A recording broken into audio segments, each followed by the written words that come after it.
Welcome to Roundhouse Theatre. For your safety, please take a moment to note the nearest exit. In case of an emergency, please walk, do not run to that exit. Thank you, and enjoy the show.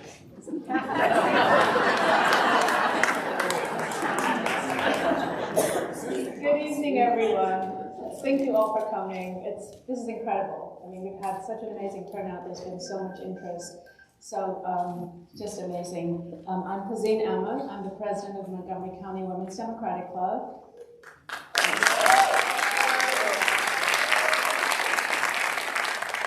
So I'm going to start this evening by introducing our panel, and then I've got a few other things that I want to cover before I start the discussion.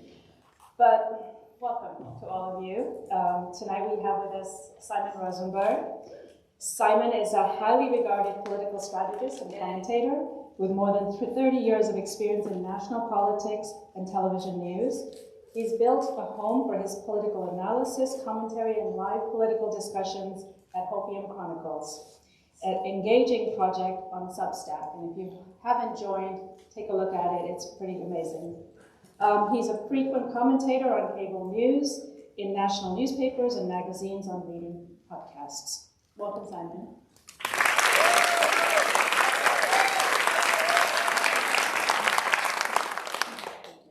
And our second panelist is Catherine Ann Paul Jackson.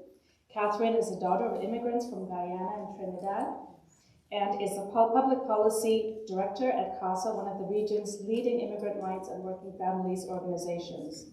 With extensive expertise in local, state, and federal immigration policy, she's been instrumental in driving forward countless campaigns to improve the lives of immigrant communities. Welcome, Catherine.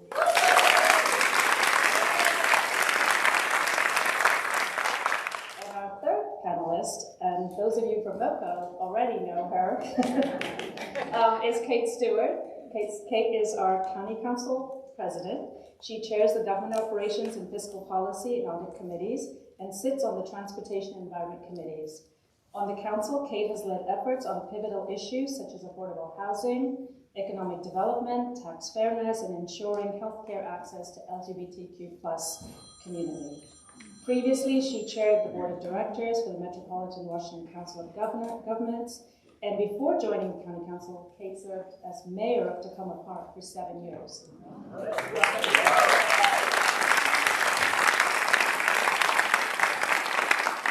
So a couple quick housekeeping rules before I go on. If you have a phone, please make it silent. It would be helpful. So I'll go on now. So, I'm going to talk a little bit about WDC. I know that there's a lot of WDC members. Clap if you're a WDC member.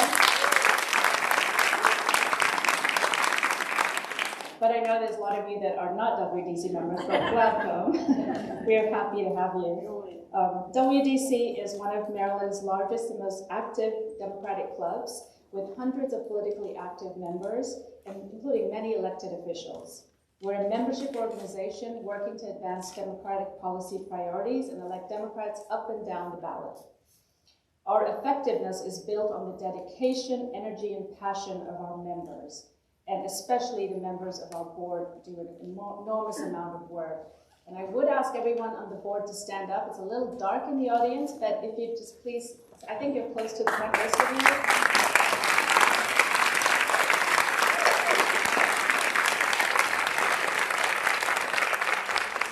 These are a group of incredible women, and I've had the honor of working with them for the past year and a half. So thank you for everything you do. So if you're already a member, we're so happy that you're part of our community. But if you're not, then just consider joining. I mean, we have a membership table out front. It's $35 for the year. You can't get a better deal than that. So please consider, we've got so much work ahead of us, and we're going to need your help. As you listen tonight, think about what you can do, and that was part of the reason we organized it, is coming up with ideas of what you can individually do. But remember the power of state and local politics. The 10th Amendment to the Constitution says that the powers not delegated to the federal government are reserved to the states or to the people. So states have to play a key role and step into the breach. And you can get into the trenches with us next Wednesday, February 26th. We will be having our Annapolis Day. And so we'll gather in Annapolis to advocate in person for WDC priority bills with our key legislators. It's a powerful opportunity to experience the workings of the Maryland General Assembly and talk directly to our legislators about WDC priority bills on abortion access, the pre-release center for incarcerated women, key environmental initiatives, and more. By coming to Annapolis with us, you'll learn how effective advocacy is done in Annapolis, observe a floor session of the House or Senate chamber, participate in the lunch gathering with Montgomery County legislators, and attend and observe your choice of House or Senate hearings and the committee hearings. So there are flyers out front. I have a flyer here. There's flyers like this out front, but please, there's a QR code, scan it. You need to be a member to go with us.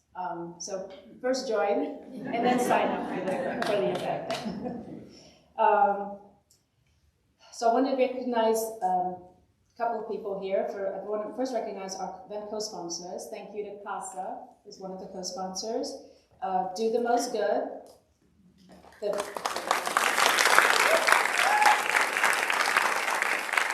I think you can applause for CASA because they did the Women's National Democratic Club, Indivisible Montgomery, and Indivisible Local Women. I also want to recognize we have Representative Jamie Raskin, sent his representative Kathleen Connor is here.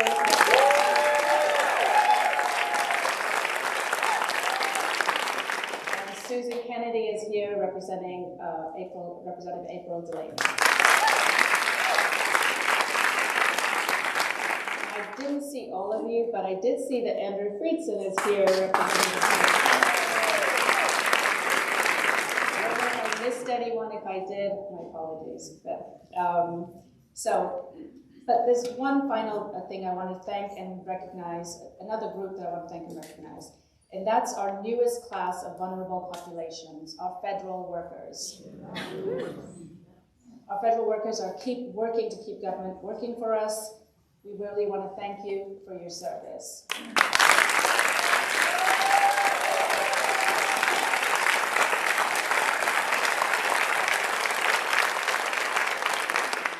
So now let's get to why you all came, to hear from this amazing panel we have. So I'm going to start at the far end with Simon. Simon, yesterday the title of your post on Hopeland Chronicles was, "We are the ones we've been waiting for." Can you talk about what you meant by that and how you see the political landscape shifting in the coming months, and what should activists focus on to maximize impact?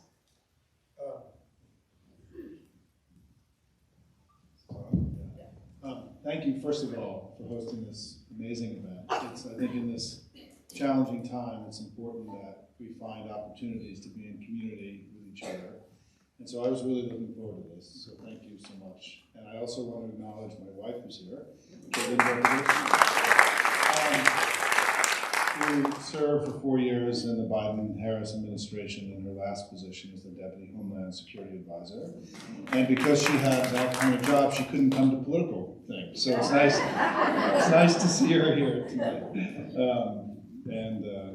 She had the real job in the family over the last 4 years. And I also just want to say that for folks, I mean, it was amazing just being out in the lobby. Almost everyone I spoke to had a family member, a close friend, who had been laid off and fired in the last few days. It was a little bit overwhelming, frankly.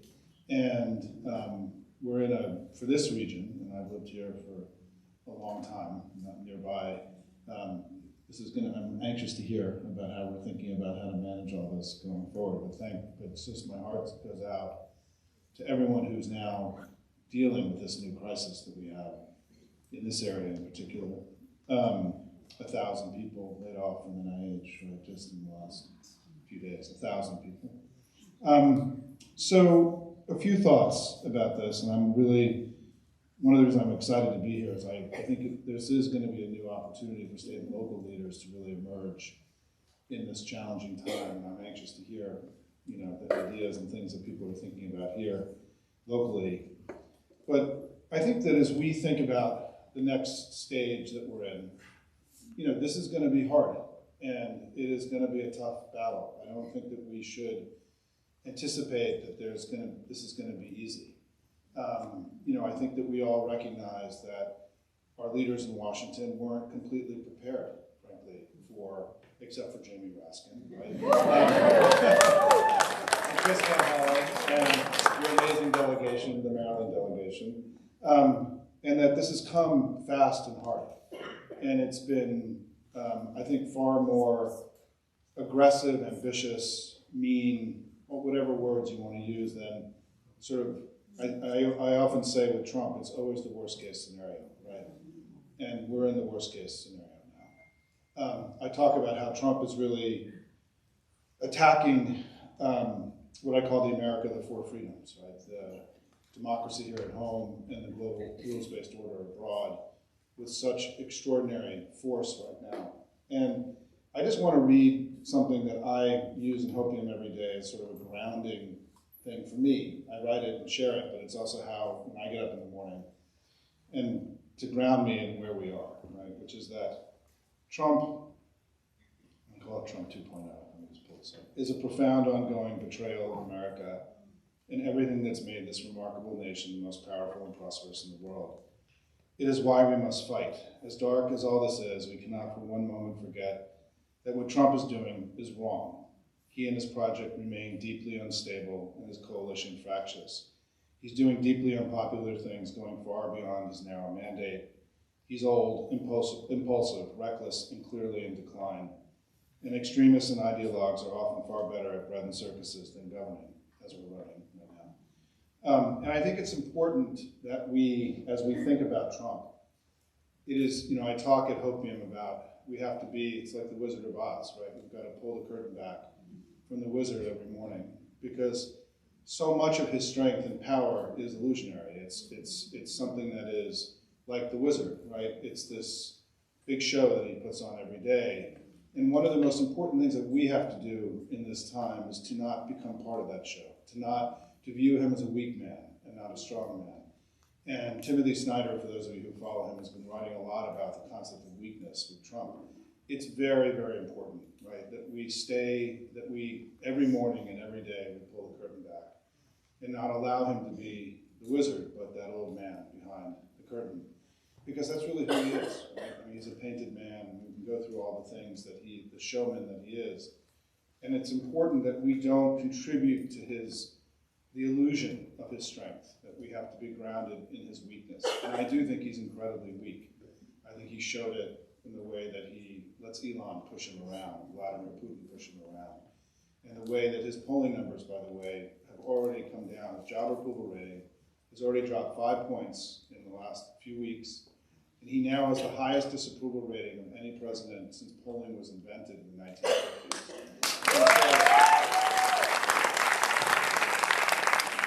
And there's been an immediate reaction against his presidency in public polling, right? Not in all the right-wing polls that you're going to see, but in the independent polls. What's left of the independent polls, if the independent media can continue if they're going to be able to deliver bad news without the networks cracking down on it. And so what I meant by the phrase that we're the ones we've been waiting for, which those of you, this is a common thing we hear in organizational politics, is that, we are the cavalry, right? There is no cavalry coming. I mean, we're it, everybody. And I think that our job now is to build this ferocious and effective opposition that I talk about. It's a new job for us. We were the governing party just a month ago, and now we're the opposition party. And we have to embrace this idea of opposition and to recognize, though, that it's not going to be a top-down thing. We should be less worried about what the DNC is doing and what Chuck Schumer's doing, and more about what we're doing every day, right? Because whatever version of the opposition that is in your head that you think of, it requires millions and millions and millions of us doing work every day. And so let's just go do it, right? Let's not wait for, let's ask for forgiveness and not permission, right? Let's go out and build this ferocious and effective opposition together. We're going to be working on campaigns, right? The traditional political work that needs to get done over the next couple of years. We've got this really critical Wisconsin Supreme Court race that if any of you can give money and time to that, April 1st, Elon Musk just dropped $1 million into the race. I'm sure, I know, this is part of our new reality. Thank you, everybody, right? You should expect it and not be surprised by it. And there's going to be races here in Virginia, too, nearby, right, in 2025. Abby Spanberger is a phenomenal candidate. And for those of you in the Hopium community, right, we played a major role in the Virginia legislative races in 2023. We helped, we're one of the largest fundraisers in the whole country. And look what we did there, right? We kept the Senate and we flipped the Assembly. And now in Virginia, right, we're the first African-American speaker in 400 years of governance in Virginia. So there's going to be an incredibly important set of local elections. But to your question, is that I think, because we have so much to talk about, is that I think we have to think now, no one's expert in what's about to happen now, right? There is nobody, we have no, we're going to learn from other countries that have gone through this, we're going to have our own experiences. But I think we should approach this moment with a spirit of innovation and reimagination and risk-taking, where we are going to get outside of our comfort zones and go build something that's really historically important, right? Because we're Americans. I mean, fighting for freedom and democracy is what we've been doing since the 18th century. This is our calling. This is our mission. And I think that what is going to have to happen now, and one of the things that we talk about at Hopium, is that we have to also help our electeds. We have to help teach our electeds what is now expected of them. Because they now not only have to be executives and legislators, but they have to be communicators and influencers and leaders of this ferocious opposition that we're all going to build. And what's happened is these calls that have been going into Congress, for those of you who've worked on the Hill, right, you know that, 10, 20, 30, 40 calls a day, the switchboards have been blowing up. The senators and House members are aware that people are pissed and they want them to go to work. And they want them to all be like Jamie Raskin, right? She's leaving it all on the playing field every day for all of us. Let's just be really clear about that, right? And so what I would say is that we have to have a new attitude where there is so much at stake here. This is, no American has ever faced what we're all facing now in all of our history. And I said to a young guy who works for me the other day, you're the first 24-year-old kid to be living in this land, not living in a democracy since the 18th century, right? And that we, for those of us who are formerly young, we know that this thank you for that. It's not really a joke. Right? That we're all here because we want to make sure that our kids and grandkids had the same opportunities that we all have. And I will just tell you, with my wife sitting here, the thing that motivates me more than anything in the world is that I want to make sure that my 3 kids who grew up nearby, and some of them went to schools in Montgomery County, have the opportunities that they deserve. And so the stakes here are enormous. And I think that what we have to, the most important thing I can convey tonight is we are the cavalry, right? We have to become the ferocious opposition. Every step you take, every call you make, every event like this you go to, you're building the opposition. Our job is to bring everyone we've ever met along with us into this fight, in however we're going to fight it. And I also think that we have to be resolute and recognize that we have to take the little wins when they come, because a bunch of little wins become big wins. And I think that we have to be patient with each other. And I think if I can say one last thing, and I'll turn it over, is that we have to be forgiving of other Democrats who sometimes wander. And there are going to be people in our family and in our opposition and our coalition that you're going to be frustrated with. Don't spend any time on that. It's a waste of time. It's an indulgence that we don't have. We have to keep going forward and building the next thing and fighting the next battles and getting the wins and racking them up. We don't have the luxury of despair, right? It's just not how we're going to win. This is a pragmatic thing. It's also how you keep yourself sane during all this, right? And so what we have to do is we have to continue to stay focused, and we'll get more into this, is into the work. part of the reason I write 7 days a week is that it's what's keeping me sane, right? And so find whatever you're going to come away with, find that time during the day to go to work for your democracy and make that essential to who you are and what you become. And if we all do that together, we're going to build this ferocious and effective opposition and start to really push back on the most dangerous person, the most dangerous American that there's ever been.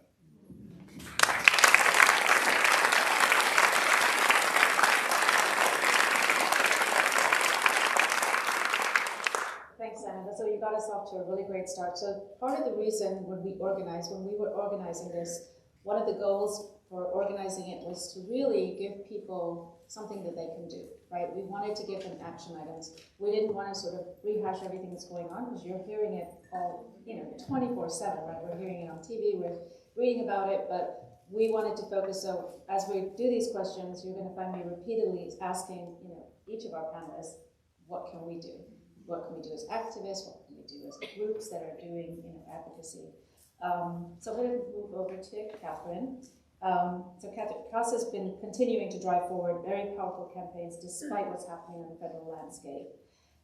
Can you talk about CASA's work at the state level on immigration policy and some of the state immigration bills that are coming up in session that you're supporting? And what can we as activists do to support that work, to help you with that? Yes, absolutely. Good evening, everyone. It is so amazing to be here. And as I'm looking out here, I see so many people who have been in the fight with CASA for many, many years to protect immigrant families in Montgomery County and all across Maryland. And as you all know, we've expanded quite a bit now, so all across the country. One of the amazing people is to my right. Shout out to the council president. I've been in Tacoma Park, which has been a sanctuary city for a very, very long time, and remained a sanctuary city under your leadership.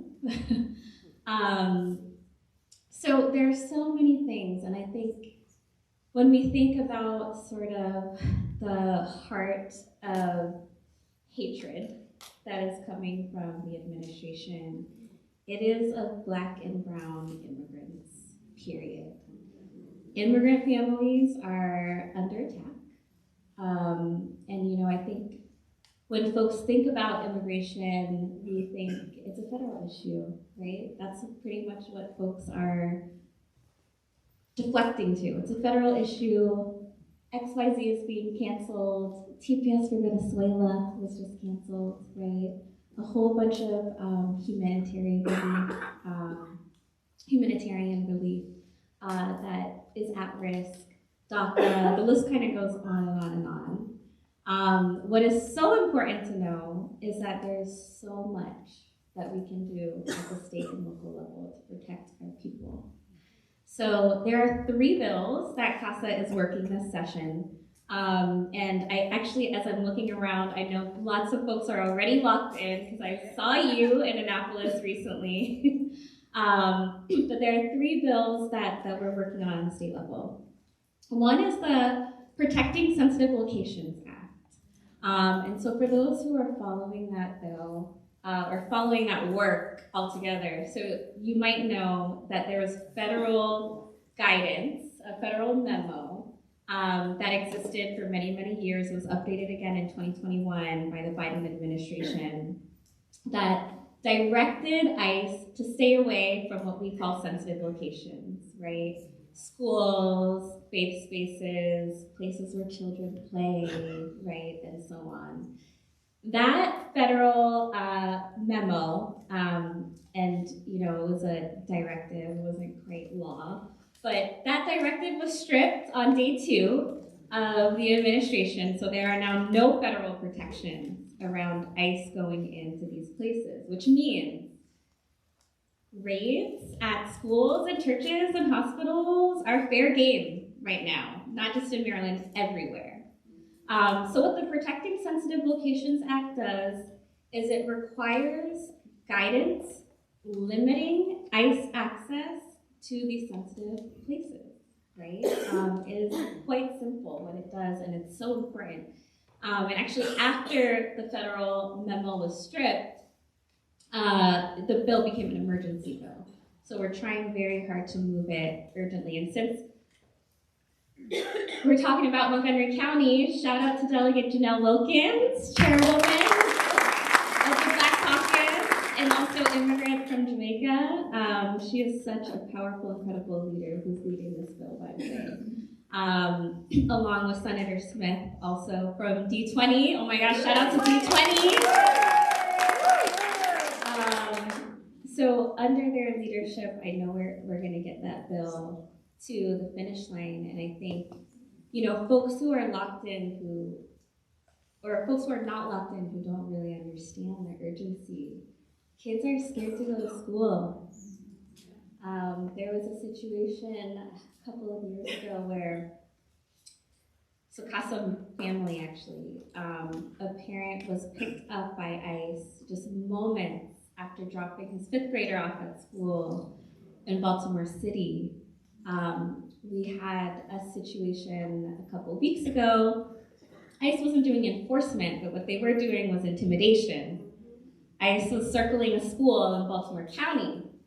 And then for those who might be following, you might have seen the story of the Baltimore County teacher who tweeted on Twitter tagging ICE, saying that he has a list of immigrant students at his school and he will happily share their information over to ICE. This is recent, guys. This is like 2 weeks ago.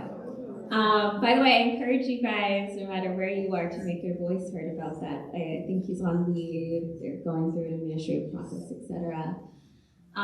So this bill is going to create those policies, right? So folks know what they can and cannot do. So that is one of the really important things that we're focused on. The second bill I want to flag for you guys is called the Maryland Data Privacy Act. That is actually, shout out to D20, introduced by Delegate Laura Charkodian, one of my favorite people. She's amazing. So what this bill does is it stops ICE from digging into state and local agency data without a warrant, okay? And I know people are probably thinking, wait a minute, does ICE go into state and local agency data? Yes, they do. ICE has no bounds, really. This all actually started years ago when we passed, and some of you guys might remember, we passed driver's license for all in the state of Maryland. So anyone who is undocumented can get their driver's license in the state of Maryland, which is an amazing victory. And after that went into effect, I don't know, maybe a year or so after, hundreds of people went and got their driver's license. ICE started digging into the MBA database and using that information to find people and deport them. Now, there's been this conversation around deporting folks who have committed violent crimes or people who are public safety risks. What we found at that time was that ICE was just logging onto the database using facial recognition technology. They were just searching for fun, as Senator Smith said during that hearing, for funsies. And using that information, misusing that information. Now, luckily in 2021, we were able to stop ICE from digging into the MBA database, which was another amazing victory that we got done in Maryland. But there's limits to that because what it didn't cover was all of the other state agencies, right, that have vulnerable information about our people. We have the Department of Education, right, that has so much information about our babies, our kids, right, our undocumented parents. Another, it's kind of weird as we're talking about victories at the moment we're in, but another victory is that we expanded Medicaid to undocumented pregnant women. It's amazing. So over 10,000 mamas are enrolled in Medicaid, undocumented pregnant moms, right? We don't want their data at risk. The list kind of goes on, and what a lot of folks have been focused on is, ICE doesn't, agencies don't usually collect data, right, around immigration status, but they collect things that are indicators, right? Things that, like, other things that indicate, in the case of the MBA, was the fact that folks had a different type of license. Other places, maybe it's that you had a scholarship specifically for undocumented folks.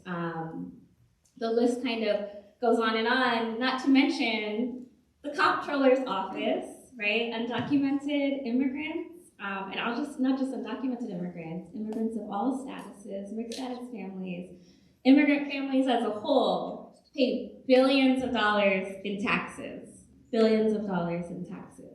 imagine, right? And I think nothing is sort of off limits as we go into this moment, if ICE gets access to that vulnerable data and how they might use it. There have been cases, not in Maryland, across the country, of ICE digging into shelter data. Just horrible examples of these places where people come to get their basic needs met now being misused, right?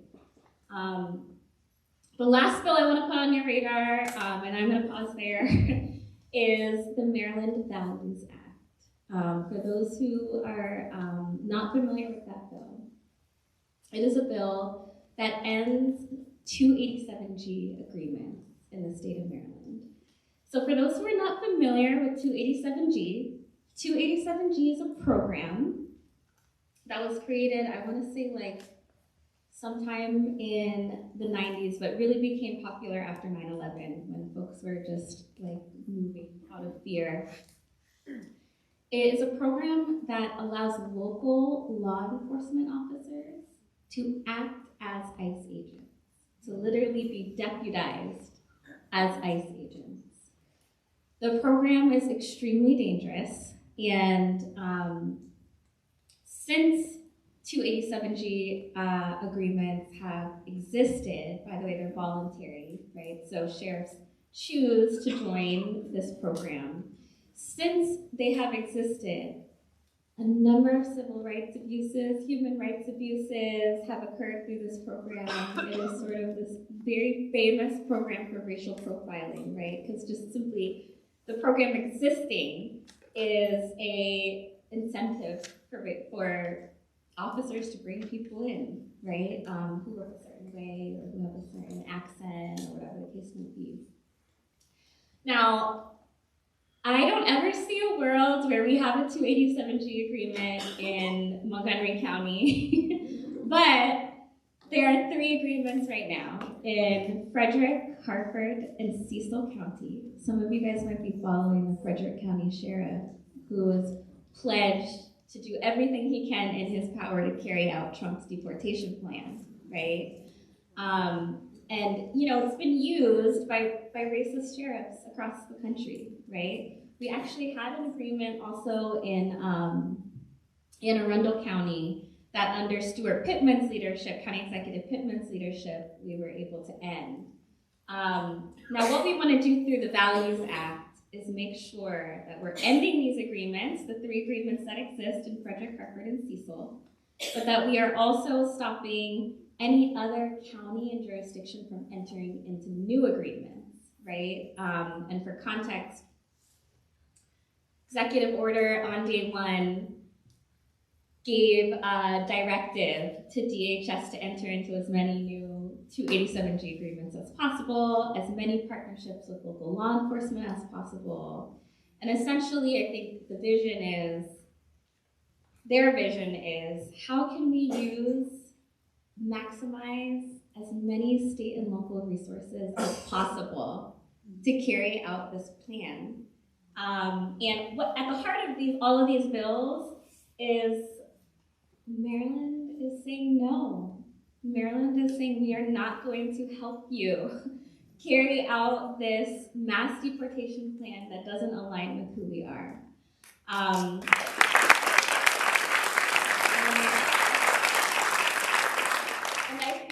confident that we are going to get these things done. And I'll tell you, mention the Healthy Babies Equity Act where we expanded Medicaid. But we, to kind of end things here on a positive note, we have been working through state and local policy to protect our people for a very long time. Like, we have done this before. We are going to do it again. And, at CASA, we've been doing so many powerful campaigns for so long. We shut down ICE detention in the state of Maryland, which is amazing. We got money secured for legal representation for detained immigrants who don't have a right to legal counsel when they go to immigration court, right? We have also stopped police officers from asking about immigration status, right? These are all policies that we've passed. We've expanded tax credits to undocumented taxpayers, right? In addition to Healthy Babies, we also took the first step in opening up the ACA to all Marylanders, regardless of their immigration status, that they should have never been excluded from to begin with. But I name these victories because we have won before, and we are absolutely going to win again. I love, Simon, how you framed up this conversation. Not only are the ones we've been looking for, like, we are the ones that have been getting this done for so long, and we are going to do it again and again and again and again and again and again. So many things that people can do. We have hearings coming up. We need you to write to your legislators. Even the folks, since there's so many amazing leaders in Montgomery County, they still need to hear that there's a movement pressuring them to get this done. The governor needs to know that there's a community that has his back. When the time comes for him to sign these bills, he needs to have a whole bunch of people in his inbox, on the phone, and standing beside him, right? To say, I'm proud to sign this into law because this is what Maryland has asked me to do, right? So make the calls. I know I'll share bill numbers and stuff later. But calling, emailing, show up, testify, we need your voice more than ever. So.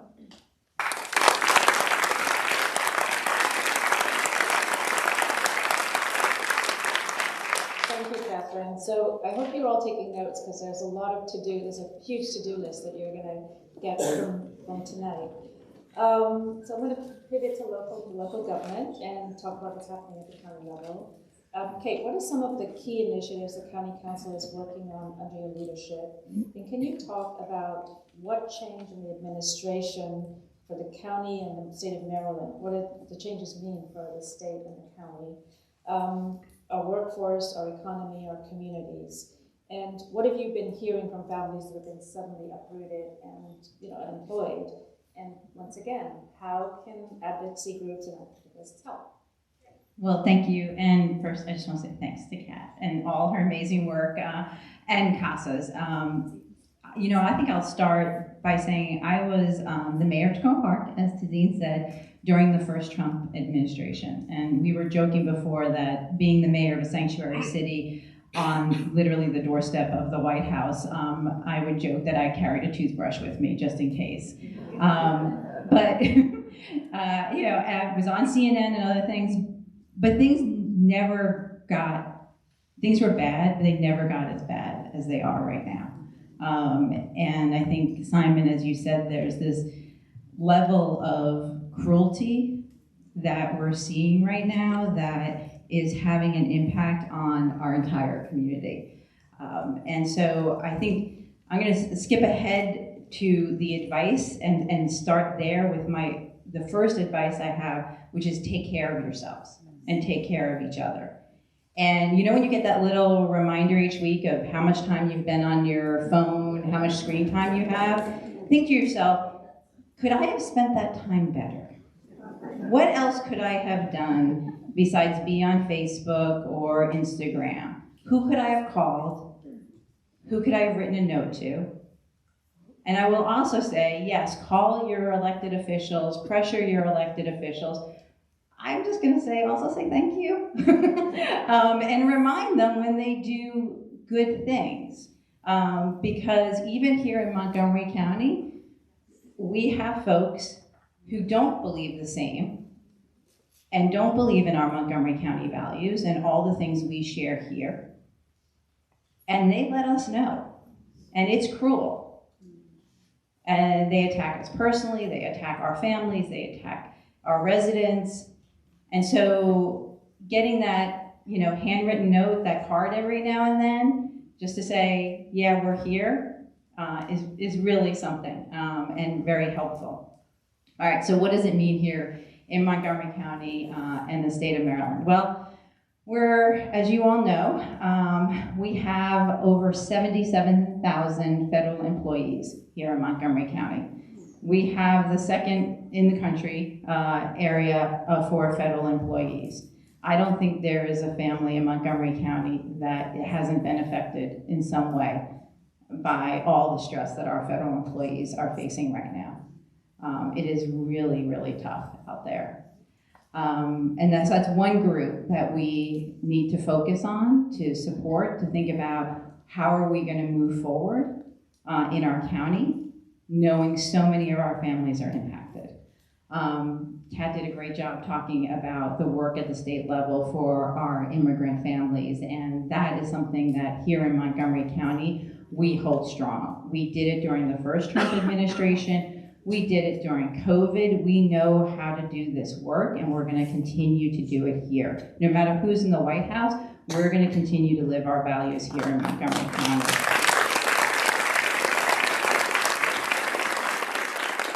I think another group in particular that is very vulnerable right now and getting a lot of hate directed towards them is our LGBTQIA plus community, particularly the trans community.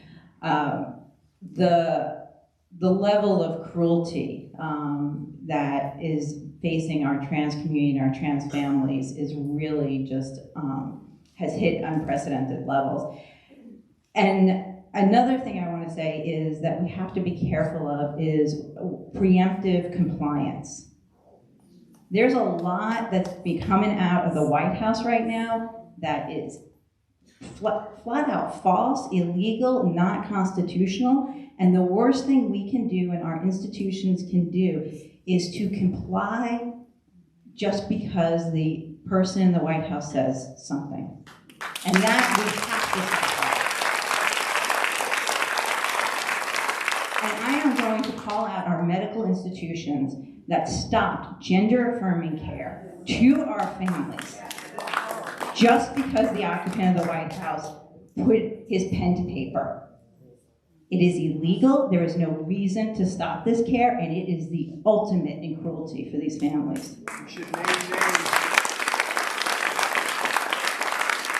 And that is something, as Kat said before, the great thing about living in Montgomery County and living in the state of Maryland, and these are all things that we've been working on because we know these members of our communities, even when we had the Biden administration or other administrations, were already not receiving the care that they needed. We're already not getting the fair shake they needed. And so under the Moore administration, we have advanced rights for our trans community, making sure that doctors who provide that care are shielded. Same thing with reproductive rights. And those are so important that we have those in place right now. The other area that we've heard a lot about is DEI, diversity, equity, and inclusion. Racial equity is work that we've done here in the county for many years. The prior council under the leadership of Nancy Navarro passed our racial equity law here. We look at racial equity when we are doing all of our work in the county. Whether it's a bill we pass, when we're talking about our budget, it is central to the work that we do. It is also central to the work that our school system does. When they're thinking about the work they do, when they think about their communities and the families that they serve. And I am so proud of our school system right now, and our superintendent, and our Board of Education, for how they have stood up and stood by our families. They had immediately, this January, information being distributed to families about what to do if they needed assistance for our immigrant families, helping them with standby guardianship forms. And I can tell you, this is completely different than the first Trump administration. Because we know how hard did we have to fight to get MCPS to do stuff and to pass out information. This is a very different MCPS, and they are standing strong in the immigrant communities, and they are standing strong on racial equity and their DEI work. And I also want to give a shout out. And I also want to give a shout out. We always love our Jamie Raskin and our federal delegation. But how many people follow Anthony Brown on Instagram? Everybody should raise your hands, because if you don't follow our Attorney General on Instagram, you are missing out. Because he is on the front lines fighting the fight. He is out there doing the work that we need to do unapologetically. And if you're ever down or you're thinking, oh, how are we going to get this? I'm telling you, look at Anthony Brown's Instagram. And if you need guidance, if you're thinking about, okay, what does this executive order mean for our schools, for our nonprofits? When they say we can't do DEI anymore, what does it mean? You go to that Attorney General's website, and he has guidance there for us.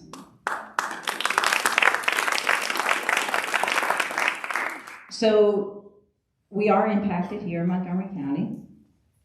Our federal workforce, it's going to be tough. We have a lot of federal facilities here.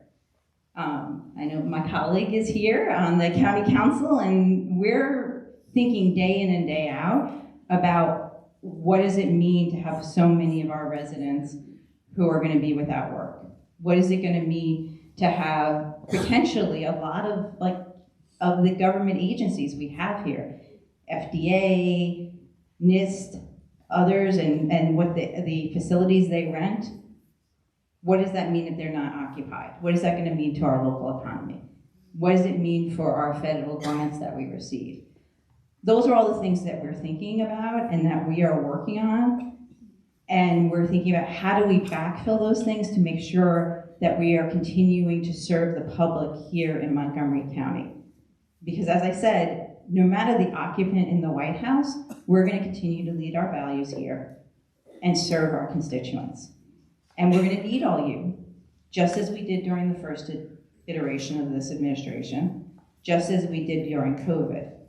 But I was a mayor during those years too, and I'm proud now to serve on the county council. And what I know is when this community is challenged, we know how to stand up for it. And I'm just so thankful that all of you are here and doing this work in partnership.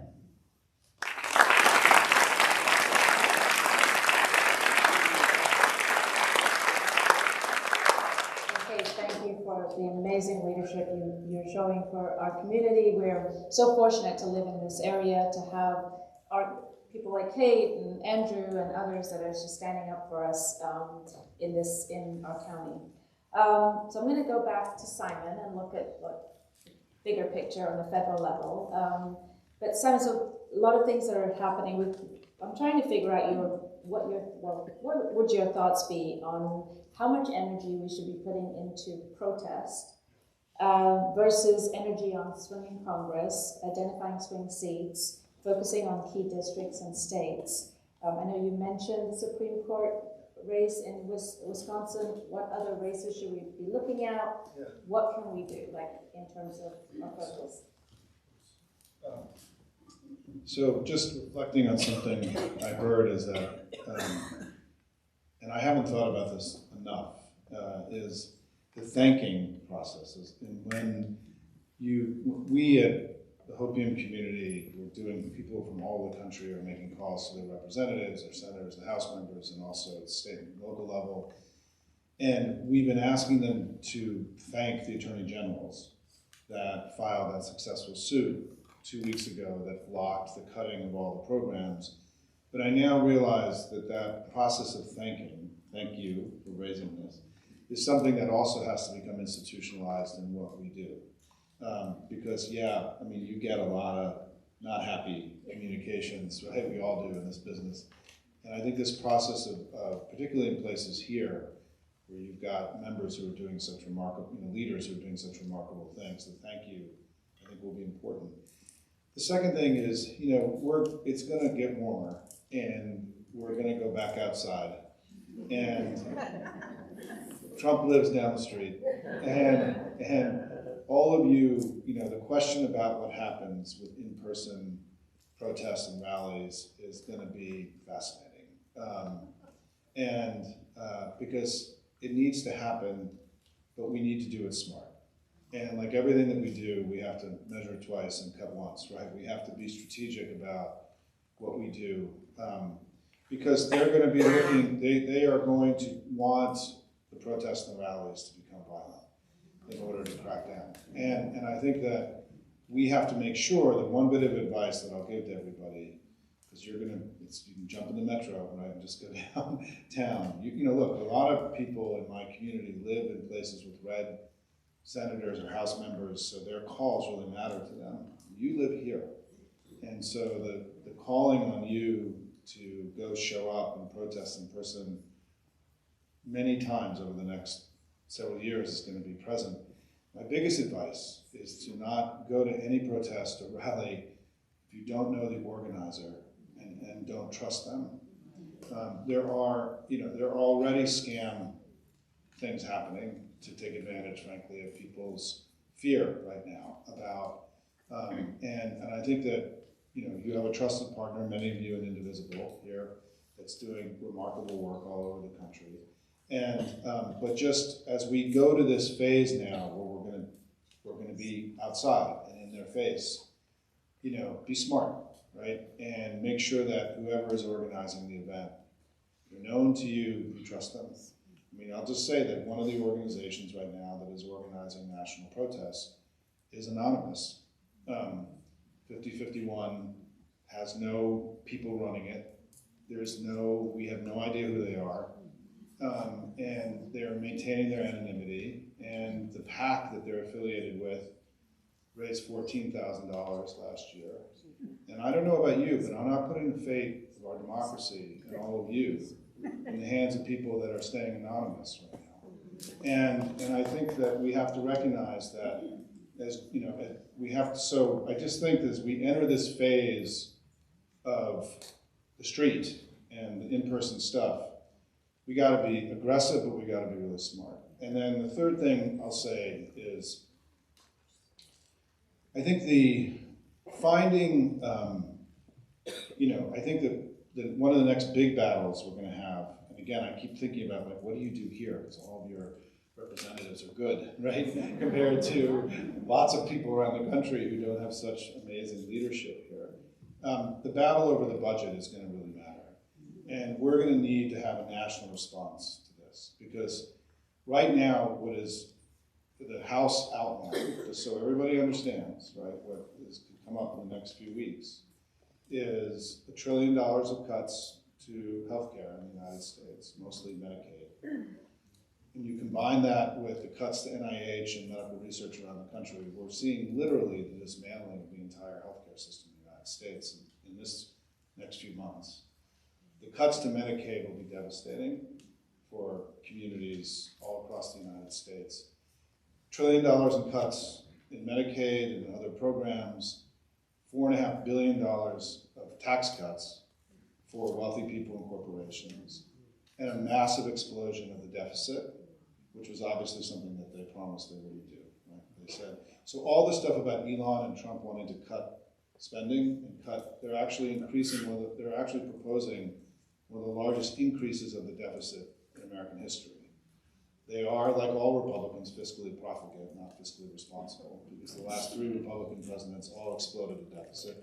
The last 3 Democratic presidents cut it, by the way, because we're the fiscally responsible party in America. And this budget, if it passes, is going to devastate communities all across the United States and further entrench the oligarchy, right, that is attempting to take over the country. And so I do think that as we think about getting the wins, one of the big wins that we need to get is we need to kill this bill, right? And one of the things that my community started yesterday is there are 7, and I know this is a reach for people here, but there are 17 vulnerable House Republicans who've already started telling the Speaker that they can't vote for this thing because it would be devastating in their communities. And they promised to bring prosperity and not pain to their communities. And they're aware of what this would really mean. So there is going to be a national effort to put pressure on these 17. It's hard for all of you to call members of Congress or senators in other states. They ignore those calls, right? They only listen to the ones that are their constituents. So we're going to have to figure out how to help let people from outside of these 17 districts participate in this effort. And I don't yet know how that happens, but we're going to figure that out because this is going to be the big one. If we can get 10 Republicans to block all the Trump budget, right, in the next few months, it's going to be a huge win for us, right, and it'll be a place to fight for our values. And so I think the most important thing, just to go back to the do thing, is that doing is the key. Right? It's getting up every day and putting one foot in front of the other, whatever it is that you do. And there is no right thing or wrong thing. It's whatever you will do more of, whether it's postcarding into races or remote phone calling or donating to candidates or calling the Attorney General every day because he keeps doing amazing things, right, for the state of Maryland and for all of us. It is important to have a list every day that you get up and you do these things, right, to keep yourself grounded, to make so you don't do what they want, which is we don't obey in advance, right, that we don't go into the fetal position or into the crouch and disengage, because what they want, their ultimate goal right now is to get all of you, and you're here tonight, so you're not obeying in advance, right, but is to get us to disengage and to let them have their way with all of us. And it's why every day, the steps you take are building and strengthening the opposition. Our goal now, I think, you're all here, but we all know 10, 20 people that should have been here and who can be working with us. And we need to figure out how to expand all this work to include more people. So I think we have some opportunities. I do want to say one last thing, is that on the litany, you did a good job at the end of saying, here are all good things we did, right? The courts and the people that are funding, the other thing is there are organizations funding these lawsuits. The attorney generals have done a remarkable job. We've had unbelievable wins in the courts, right? We can't ignore that in a night where we're sort of figuring out how we're going to move forward. Our democracy is holding, the rule of law is holding in the courts right now. And also through federalism. I mean, I think one of the most interesting things that's going to happen, and Rob Shapiro, an economist that I work with, said, when Germany fell in the 1930s, Germany had only been a democracy for 10 years. We've been a democracy for a long time. And these traditions are very ingrained in the American people. And also federalism itself is going to be a block on something, and we're seeing that with the courts right now. And so I do think this is going to be hard, but we are a resilient people. We're going to fight like hell, right? Because what do we do as Americans, right? We fight for freedom and democracy. And that commitment to freedom and democracy is probably going to be tested more in all of us in the next few years than it has in virtually any generation that's come before us.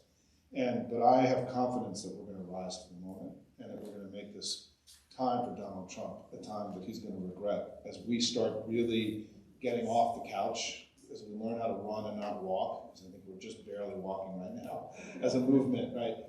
But I think it's coming. You can feel it, can't all of you, right? I mean, you can feel it with your friends and your family as the pain, as the outrage, as the recklessness, as the cruelty, as just Musk, right? Oh my God. Can we just say it? What a piece of shit he is.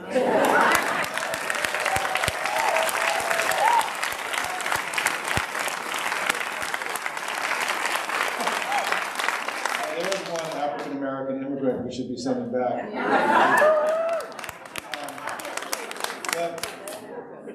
The outrage and disgust of all this is also starting to break out into the American people.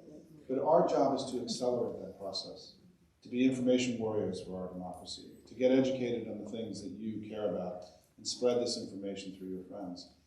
Somebody put on Hopium the other day that during the Revolutionary War there were letters of, I have to research this, but there were people who wrote letters to each other all across the country educating themselves about what was happening during the Revolutionary War.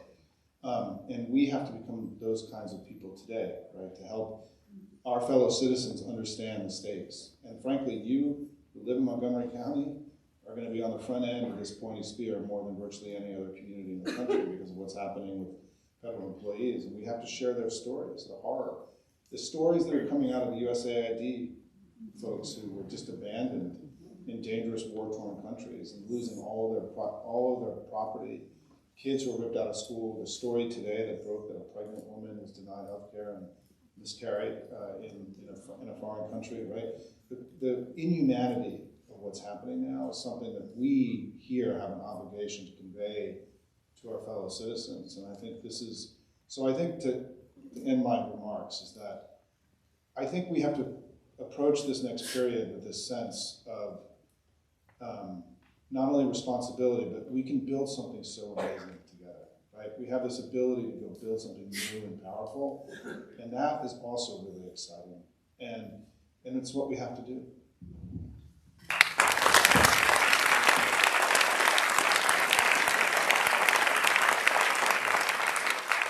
Thank you, Simon. So I would love to get a list of those 17 names that you talked about. So we may be living in Montgomery County or in Maryland, or say, but we all have family. We have friends that are living in other states. My whole family lives in Massachusetts. I have family in Georgia. I have family in LA. So, so I think all of us have family and friends that are in different parts of the country. So just getting them to, call everything. Yeah, We all are talking about everything that needs to be done, and it's very cool, we want to do it, but is there a centralized place that gives us the names? So there's never going to be a centralized place. I want to just comment on that, is that we have to stop having unreasonable expectations of what's going to happen at the national level.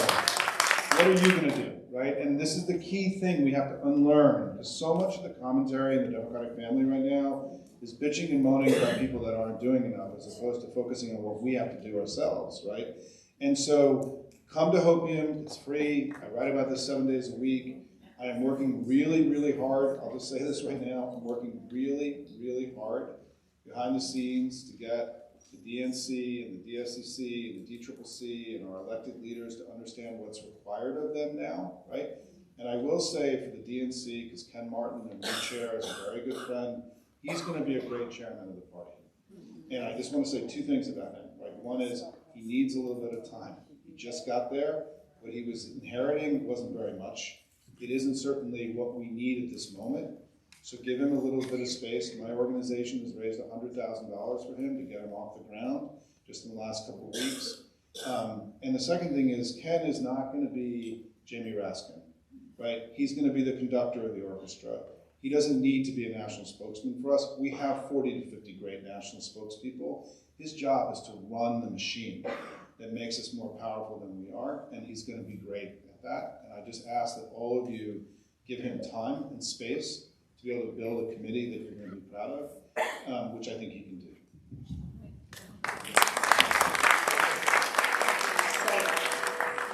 A couple of quick things before I move to the next question.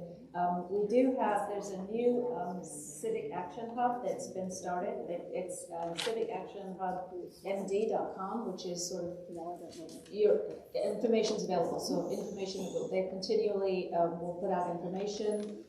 We will send out an email to everyone here. So we have your email from your registration with links to Hopium's I'll help you. I'll help you put out. Okay, perfect. People that people should follow. Okay, perfect. So we will do that, and we'll send you links for Civic Hub with other organizations. Join WDC. We put out a newsletter twice a month for the most part. We give you all kinds of information. We give you events are in there included, so there's a lot of things that are happening in our area that we will include for you. So think about joining. So I'm going to go now back to Kate. Kate, can you tell us how you think local governments can partner with advocacy organizations and activists to drive rise and resist efforts? And what's on the top of your list, and what does implementing it look like? Great. Well, I think you all know how to do that really well here. I think we do that all the time. here in Montgomery County and on the county council. I think in even in just the last couple of years, being on the county council, that's how we actually pass a lot of our legislation here. Again, my colleague, Councilmember Friedson is here, and last year, gosh, it was just last year, it feels like a lifetime ago, we passed our faith ZTA by working with faith organizations and members of the community to change our zoning laws, because we heard from them that they wanted to forward their mission and build affordable housing, but our zoning laws were getting in the way. That was something members of the community brought to us, and that we were able to work together to figure out our zoning laws. Now, I will say I was very optimistic. I thought we could get it done in about 3 months, 4 months, and Andrew reminded me, he's like, it's a ZTA. It's gonna take a little longer. And it did, but now we have faith groups who are building and planning affordable housing here in Montgomery County. And it's that collaboration, that back and forth, that is how we pass the best legislation we can for our community. So I think it's doing that, it's continuing, it's hearing from members of our community about what their needs are. I'll give you another example. We just passed last week the Bring Your Own Bag bill. And that got rid of plastic bags here in Montgomery County because we heard from all of you. And we have a bag fee that's going to continue on paper bags, but we're exempting people who receive SNAP and WIC benefits. And the reason we're doing that is because we heard from community members about how difficult it was if they were on SNAP and WIC and they went to the grocery store and they didn't have any cash on them. They couldn't get a bag. And they had to take their groceries home, carrying them, or on a bus. And they said it's really not how we should be living here in Montgomery County. And we went forward, we worked with our chambers of commerce, we worked with our businesses and our colleagues to unanimously pass that bill last week because we heard from the community. And that's the only way we're gonna really move forward, is listening to all of you and what the needs are in the community as we're going through this time.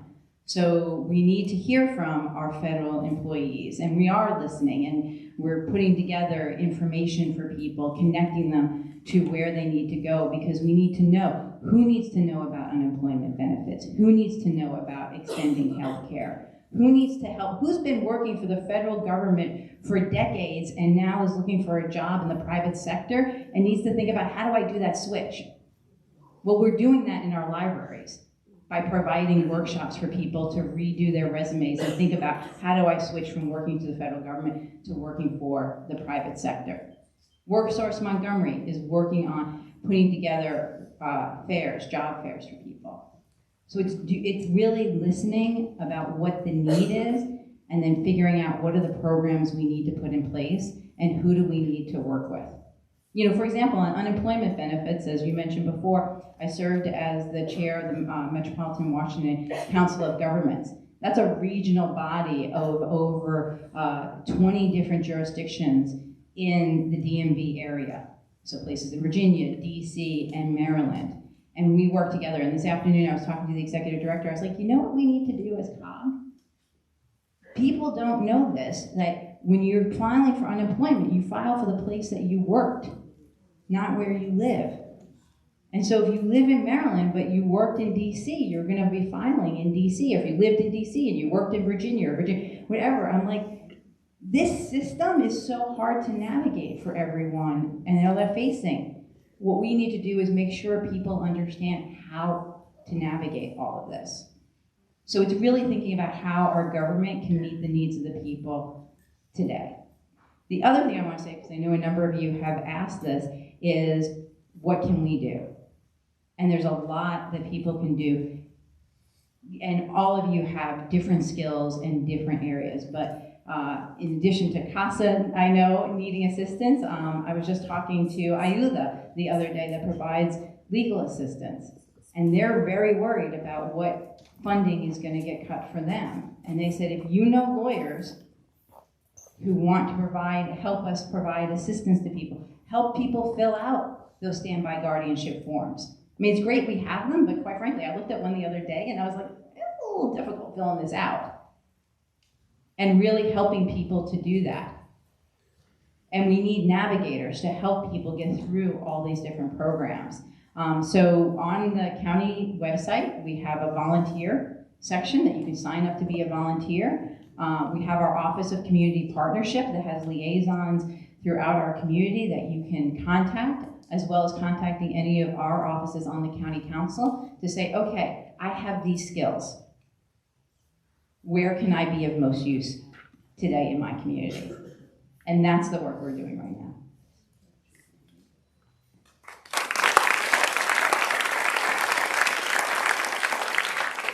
That's great information, and I know some of those things I didn't know about, and I didn't, so it's great to hear that from you. So just a little bit of note before I go to my last question I'm going to ask, but we'd like to give the audience a chance to ask questions. We don't have that much time, so give your questions some thought. Make sure, I'm just going to say this now so we save some time as you're thinking. But, we don't want you coming up to make, sort of a whole statement, long statement. We want to have a question that, one of the panelists could answer, and maybe direct your question to one panelist as opposed to the whole, all of the panelists.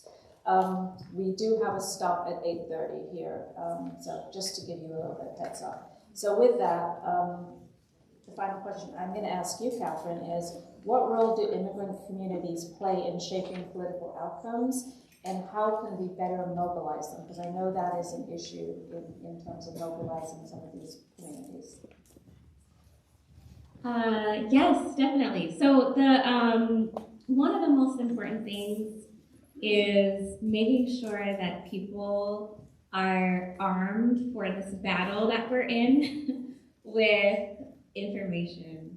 And I say that a weird way, but basically we gotta organize. We gotta organize.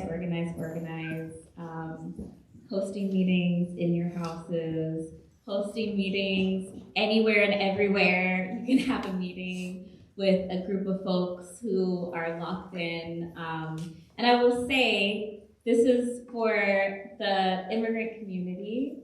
This is for allies of the immigrant community. Everyone has a role to play in shaping the outcomes that we have.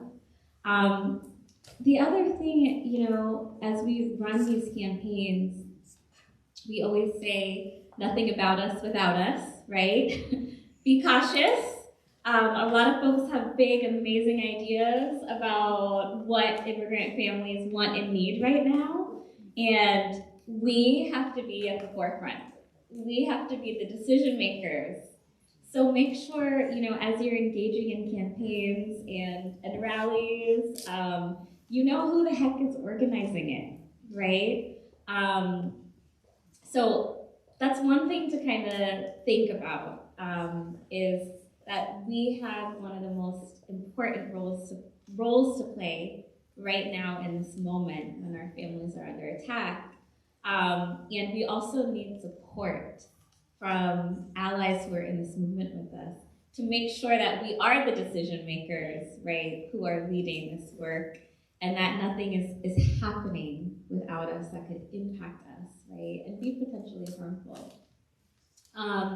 Some other things, one of, the best forms of defense, and I'm our policy director, I've been focused on policy, which is so powerful and so important. But one of the best lines of defense that we have is just knowing your rights, period. Knowing your rights, making sure the people who are in your community know your rights. We've been doing Know Your Rights trainings, forever at CASA, but of course have ramped it up quite a bit, as you can imagine, since the 20th. Direct folks to come to one of our Know Your Rights trainings. There's also amazing other organizations out there who are doing powerful work, so people know what to do if ICE shows up at their door, right? Again, I'm talking about folks of all statuses, right? The other thing is we have also been doing bystanders trainings, right? So are you prepared if you see an ICE pickup on the street, or if you happen to be around when there's a raid happening, right? Join one of the bystanders trainings, get knowledgeable so you know what to do if you are in that situation. So you could be helpful and not hurtful, right? So you can call, and I should have, I'll try to pull it up before we close. Call our raid hotline, where you can report any incident of ICE enforcement, okay? But it's not just that, it's any sort, there's so many forms of discrimination right now. Roses are red, violets are blue. Come here illegally and we'll deport you. This was a little graphic that was posted on the White House's formal Instagram page on Valentine's Day. And you guys should look it up. It's a little pink thing with Trump's face on it. And I saw it, and there's so much craziness going around. I ignored it, and then someone has sent it to me again later, and that's when I realized it was coming from our official White House page. There is so much fear going around, so much fear that the administration is planting in every space.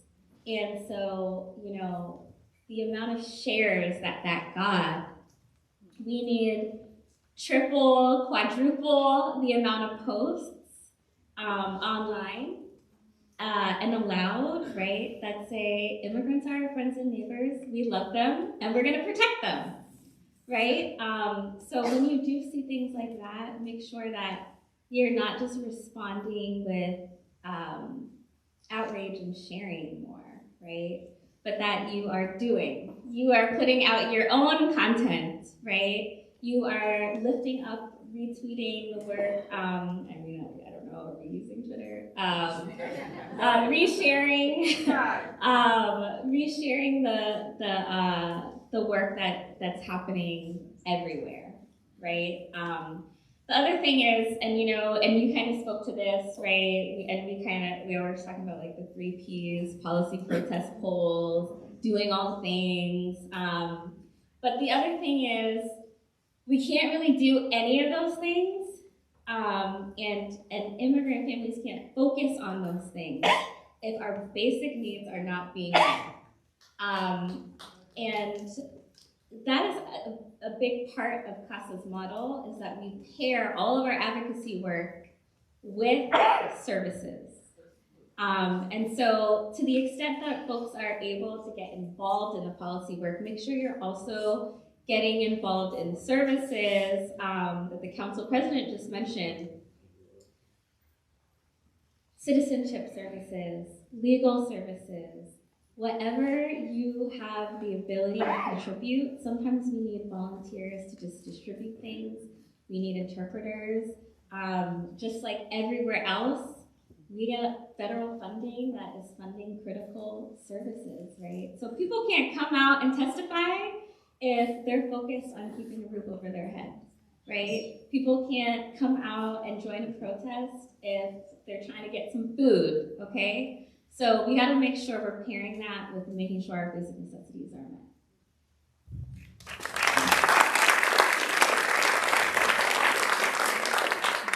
It's a question, is that bystander training something available online? Or is it in person? Yes, we do both. The next one, I believe, is being scheduled for March, so I'll send it to you so you can send in your email. Information. I think that's a good thing for people to get involved in. Could we have the house lights up a little bit, because we're now going to have questions from the audience. So keep in mind just what I said. We've got a shorter time. If you want to direct your question to one person on the panel, and then we can move on so more people have a chance. The mic is on this side, so anyone who would like to ask a question, you might want to make your way over here. Okay, we don't know. Well, I can be loud. Let's go. Hi, I'm Joan Michelson, Electric Ladies Podcast. Hi, Simon. It's good to see you again. So the people in this room can also be a bridge. One of the things about the 77,000 people in Maryland and all of the hundreds of thousands of people being laid off is by the federal government and their lives in chaos is that they're of every party and they're just as pissed off as we are. That's the question. So my question is, how do we reach them? So how do we be a bridge? How do we talk about the issues that matter, like you're talking about, so that we can capture the moment and be a bridge to help reach people at a moment when they're reachable that might not normally be open to these kinds of issues? Who's the question for? Just ask the question. To our panelist. Simon. So, I know we don't have a lot of time, and I looked up, but it's committees of correspondence is what it was called during the Revolutionary War, which is really what we're talking about here in some ways.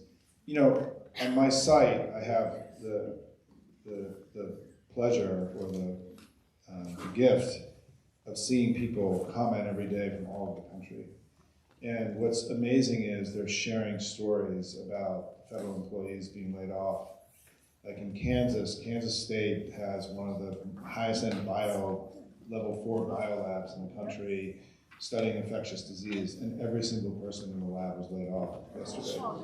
And, you know, and so these stories are shock and awing every community across the country because, yeah, 77,000 federal workers in Montgomery County. There are 2 million federal workers. The majority of federal workers don't live in this region, actually, you know? And so I think that, that's happening organically right now in communities, but I do think that, you know, for those of you who read Hopium, and thank you, by the way, for the Hopium people here tonight, I didn't do that earlier, you know that I started writing right away about the pain that was coming for people who've been fired and laid off, and that I think that people outside of Washington didn't really understand the scale of what was going to happen here. And I shudder to think about what's going to happen to the economy and real estate values and all the things that are going to come here, the cruelty of it all, the unnecessary cruelty. But I do think bearing witness, we know, is critical to this moment, right? And it's why I'm writing every day, because I'm trying to just put down the stuff that I feel is the most important stuff that I see every day. Because I feel I have this responsibility to bear witness, and also I've just been doing this for so long, right, that I bring my understandings. But all of you have that same opportunity, right? I call it, in my world, I call it being an information warrior for your democracy. I want to just say one last thing. We have 6 million people gave to the Harris campaign. 3 million people gave to our presidential campaigns 12 years ago. The number of people, like all of you now, who are active and engaged is so much greater than ever before. Because in some ways the barriers to entry for civic engagement have been lowered so much because of the internet. And I really do have this belief that this is going to explode in the next few months. Because you gotta be fucking kidding me, right? The sort of basic, what are you doing, right? This is crazy stuff, right? And the sort of, I call it the fanaticism of Trump and Musk is so anti-American. There couldn't be anything. And if you want to talk, Donald Trump ran as a working class hero. Look how he's treating the workers that work for him, right? There's never been a greater betrayal of working Americans in all of our history than what's happening right now, right, with Donald Trump and Elon Musk. And so I do think that being present, staying healthy, right? Staying healthy is really important here because this is not going to be a short battle. You have to gird yourselves for years of this work that's going to come, right? I mean, he may be there for 4 years. And we have to be ready for that. But I think we have to get wins. Wisconsin, one request tonight. This was a Wisconsin Supreme Court seat. It may seem obscure and kind of out there. I think we've all learned about the power of the courts in the last few weeks, right? About how what a bulwark for our democracy they are. And, you know, the Republican who's running, and why does it matter? Because 4-3, you know, we have 1 seat majority there. It's one of the most important battleground states in the country. That's a place where you can write postcards, make calls, right? It's easy to volunteer, give a little bit of money to that race if you want to come out of this thing tomorrow and do something, right?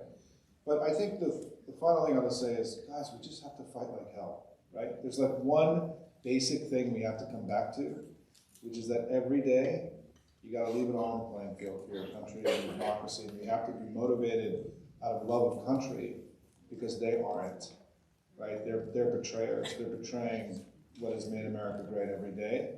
And our response to that has to be this love of country that I think is the most powerful emotion we need to be working from in the coming battles ahead.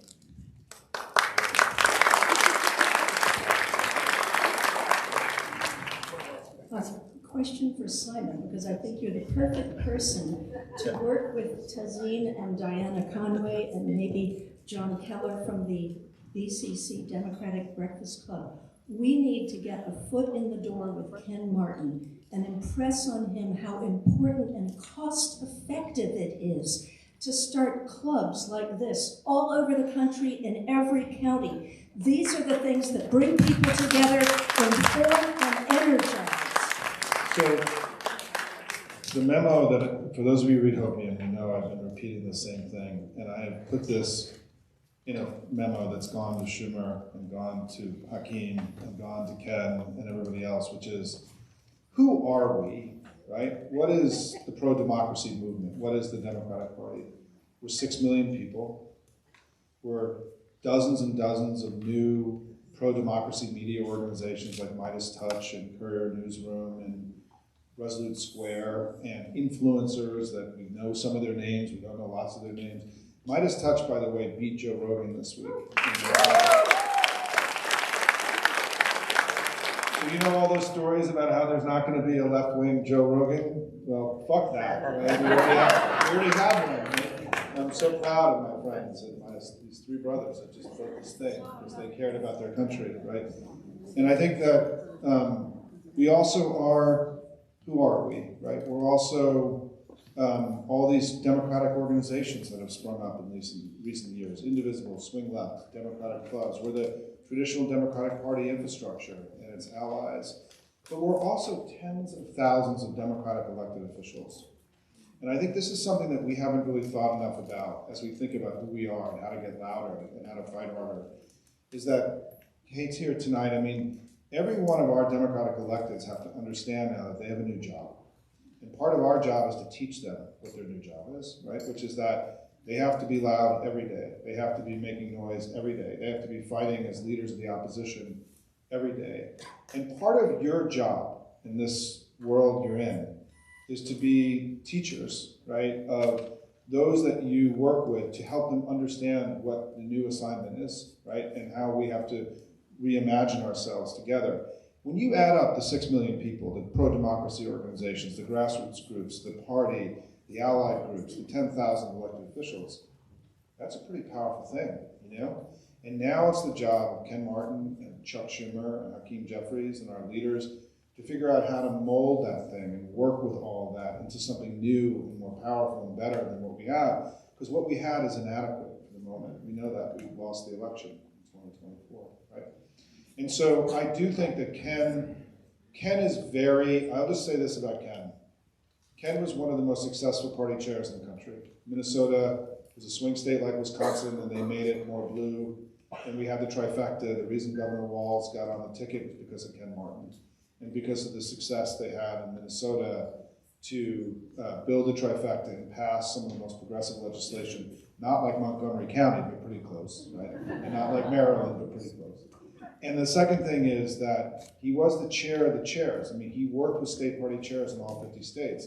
Part of the reason that Ken won was that in the Democratic Party, there's sort of this two-tiered system. There's the 7 battleground states who get everything, and the 43 states that get very little.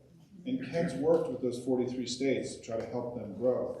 You should all know, I didn't know this until recently, in the entire United States, there are only 10 state party chairs that are paid. 40 of the state party chairs in the United States are volunteers who have to have a full-time job or be wealthy, right, to be able to do the work. How in the world did all of our wealthy donors allow that to happen? And that's because there was for years a strategy to starve the party and to give money to other parts of our family. Ken Martin is going to build a very strong party, and what you're doing tonight is helping build a very strong party. And I will say that, again, the power of what we have is from the bottom up. It's not going to be from the top down. And you're all here representing that the opposition movement is going to be built from the bottom up. It's not going to be built from the top down. We have to teach our leaders how to lead now, right? And that's why what I'm proud of, last thing I'll say, is that in the Hopium community, we have thousands of people every day calling elected officials. And what I say to them every day is your job is to teach them what is expected of them now, right? Is not to be angry and not to be pissed off, but to understand that there's a new assignment. And all of you now have to help teach the teachers. You have to help teach the leaders in your community about what the new assignment is and what they have to do now. And to be leaders yourselves, right? The whole point about your question at the very beginning is, what does it mean that we're the ones that we've been waiting for? Is that you are now the leaders of the opposition. Right? And so be it. Enjoy it. Embrace that. And go build this thing. Let's go build this thing together.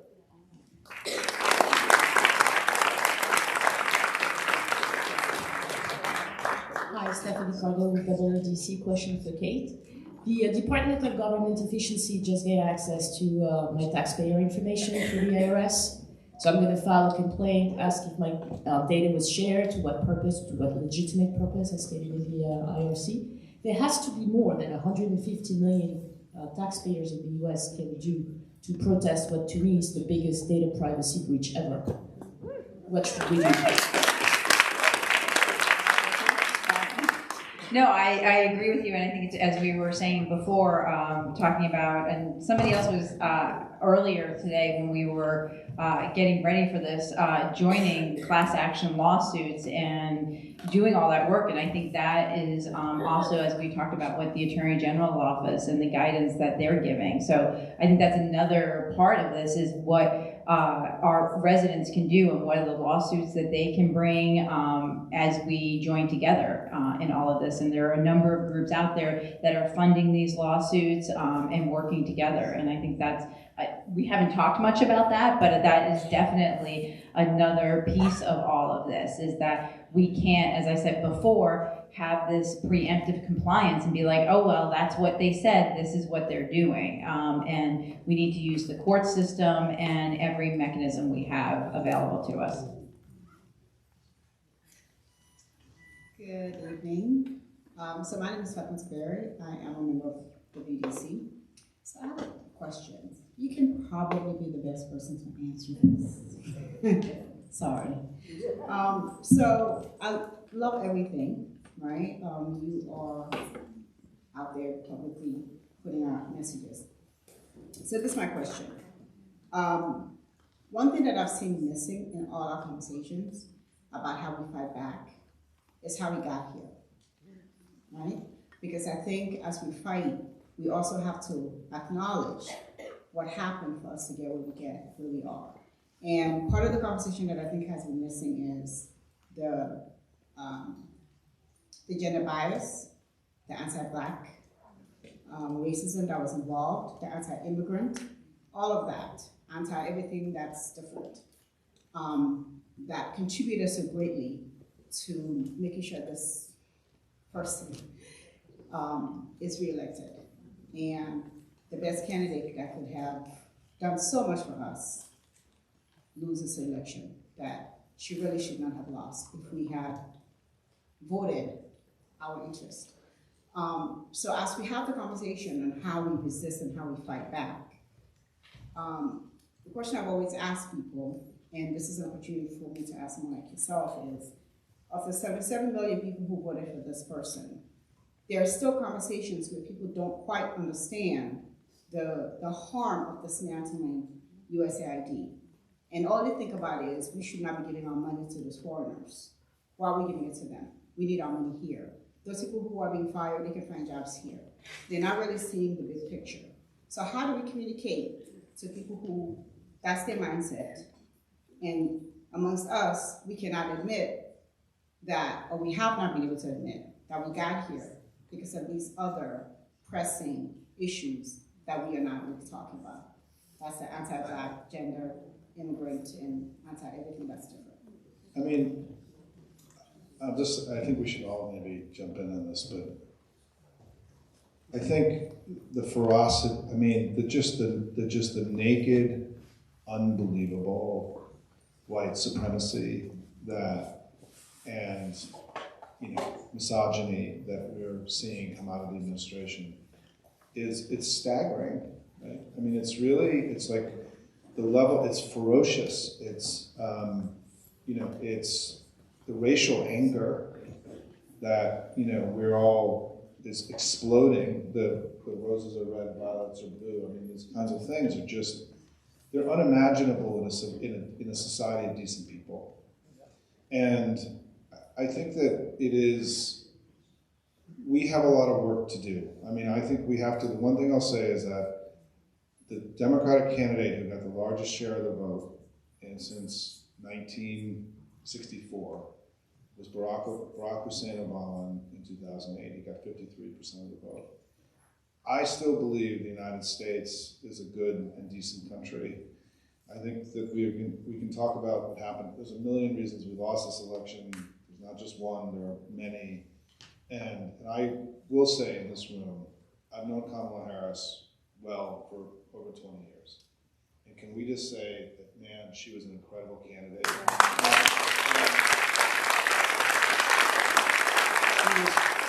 She was given a very tough assignment, as women often are, right? And she did a phenomenal job and made us all proud every day. And she left it on the playing field for all of us. And let's hope she runs for governor of California, by the way. And stays in the fight. But you're raising things that could take another 90 minutes for us to discuss tonight. And the tragedy of all this, right, is that I've worked a lot on the immigration issue over the years, and I come from, my family is mutts from all over the world, immigrants, recent immigrants, and I will just say that white supremacy is the most anti-modern thing you could possibly imagine. The notion in this world that we all live in, that somehow white Christians in the United States are somehow inherently superior to the people all over the world that we see every day, right, doing extraordinary things, is so, I mean, you could imagine how that kind of worldview could have existed 500 years ago.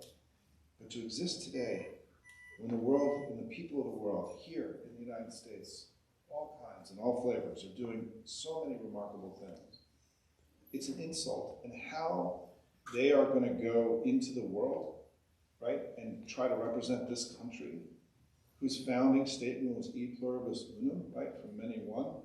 Our defense secretary apparently missed that part in the training, right? Where he said, our diversity is our weakness, not our strength. Right? It's one of the most irrational, insane things that any of us have ever heard, right?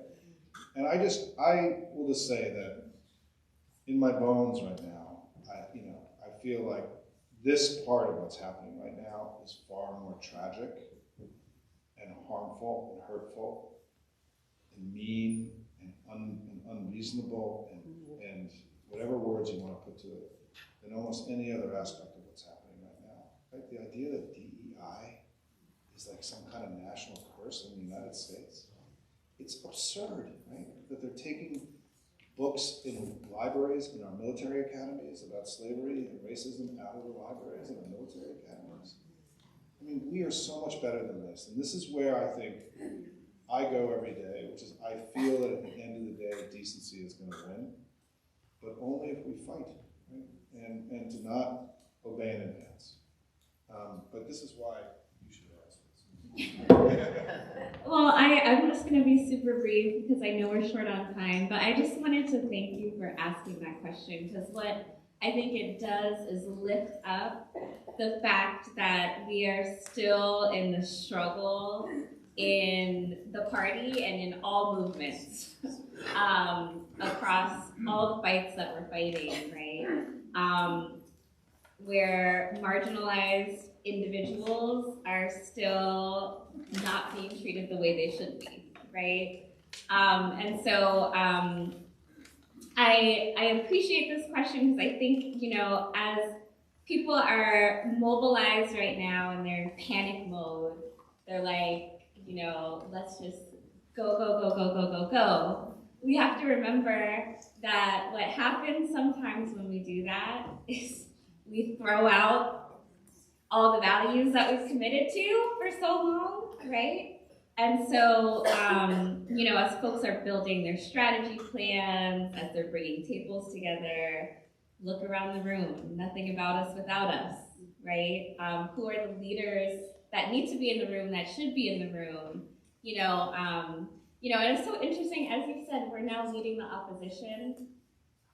You know, I thought to myself, you know, I feel we've always been the opposition, no matter who's in office, right? And I think that speaks volumes to, right, the deep work that we have to do on all fronts as we're actively doing, right? So anyway, grateful for that. Thank you, Mama. So we're going to take one. Can I make this? Thank you. We'll take one last question and then we're going to wrap it up. So please address one of the panelists. We'll take one last one. Okay, my question is for Kate as a local representative. One of the things that we have is our love for each other and our love for our community and being in such a strong, diverse community. And I was wondering if there's any plans that are about just very largely celebrating and just you know, just the positive messaging and the positive imagery and like person a day to be celebrating, you know, for what they're doing and like to bring the going high part of what we can bring to the table. No, thank you. I think that's a really good point. And, you know, I think, you know, as we said before, this administration wants us to be miserable. They want us to be floundering and, you know, angry at each other. And I think it's important that we do stop and see the joy, and we do celebrate them coming together. As Simon said, I'm looking forward to warmer weather so that we can do a little bit more of that in our community.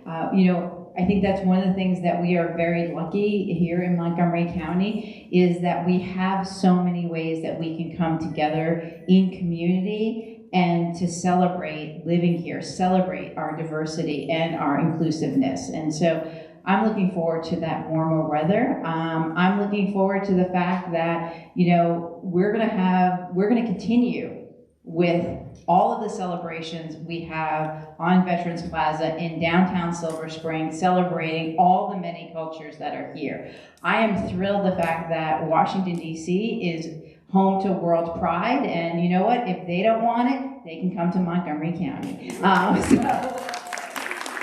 Those are the things that we need to be planning for and celebrating, and I think it just needs to get a little warmer. All right, we're all there. Thank you. So I want to thank this incredible panel. Thank you so much. It's been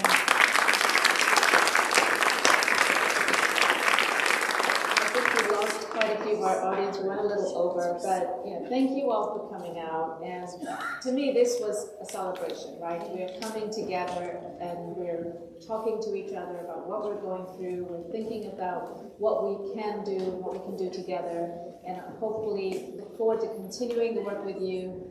Please join WDC. I'm going to do a final plug. We'd love to have you join us, and we're going to be doing a lot more. Advocacy Day on the 26th. And check out Hopium Chronicles. Look at the County Council website. There's always lots of information there.